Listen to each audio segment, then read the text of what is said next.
how art began with handprints, animals, and a lot of boobs.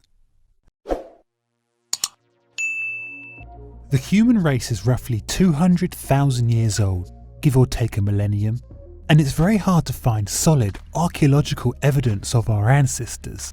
Clothing rots, tools break, settlements are churned into the earth by ploughs and quarries. One thing that is a lot easier to find, however, than a caveman's comb or a pair of Neolithic shoes is art.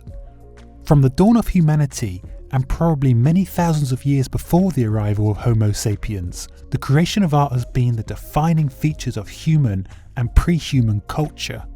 Even before the advent of complex language and social structures, our grunting forebears were crushing vegetables to make coloured dyes, fixing the dyes with chalk dust and animal blood, fashioning brushes and styluses, and decorating their world with pleasing images and shapes.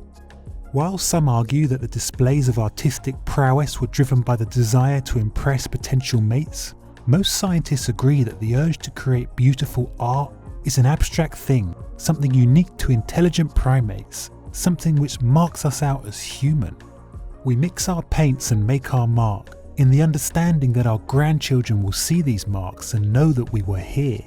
The earliest artworks ever discovered date to well before the dawn of man, to around 700,000 BC, although there is a lot of disagreement about whether the Bimbetpa carvings and the Venus of Bear a Cat Ram are intentional works or coincidences of erosion. The Venus of Tantan, however, which was found in Morocco, is unambiguously a deliberately carved piece of stone, meticulously cut into the shape of a naked woman. And then there's the Venus of Willendorf, a sandstone sculpture in the shape of a naked woman. And the Venus of Les P. Ugu, an incredibly ancient ivory sculpture of a naked woman. Even older than these is the Venus of Holfels, which is made of ivory and could frankly be mistaken for a sculpture of some boobs which just happened to have a woman attached to them. While early figurative art, such as cave paintings and wall carvings, tended to focus on animals, hunters, geometric patterns and handprints, the history of sculpture is almost entirely the history of people making naked ladies out of different materials, for reasons we can only guess at. Over time, as techniques became more refined, prehistoric sculptures diversified into animal shapes and a significant quantity of penises.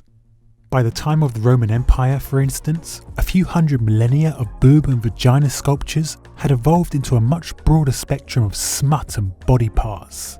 And the vast majority of artworks recovered from the preserved ruin of Pompeii feature copious amounts of amusingly shaped penises and terrifying erotic ornaments. In fact, one of the most famous pieces from Pompeii is a small statue of the god Pan having it off with a goat, and it has to be seen to be believed. No Greek or Roman house was complete without a full complement of oil lamps, which only look like sausages until you take a closer look. Whatever the reasons, whether it's an appreciation of beauty, a celebration of fertility, a way of memorializing women whose lives tended to be short, or just a bit of a dirty giggle, naked bodies in all their forms have always been at the heart of art. If you don't believe us, just pop down to any art gallery in the world and remove all the paintings with naked people in them and see if you've got enough left to fill even a single room.